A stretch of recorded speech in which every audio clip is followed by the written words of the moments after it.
This is going to be a video tutorial on how to clear your chat history on the Signal app using an iPhone. Let me jump over to my phone here. I have my phone opened up now and I am on the Signal app. To clear your chat history in Signal, first thing you want to do is open up Settings. I'm going to go off to the upper left-hand corner up to my little profile icon. I'm going to tap on that. Then I'm going to tap on Settings.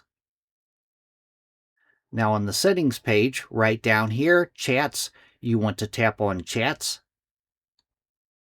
Then you want to scroll down just a little ways, and right down here, Clear Chat History. I'm going to tap on Clear Chat History.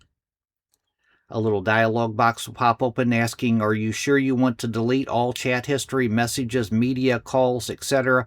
from your device? This cannot be undone. You would tap on Delete Everything. That is how to clear your chat history on the Signal app.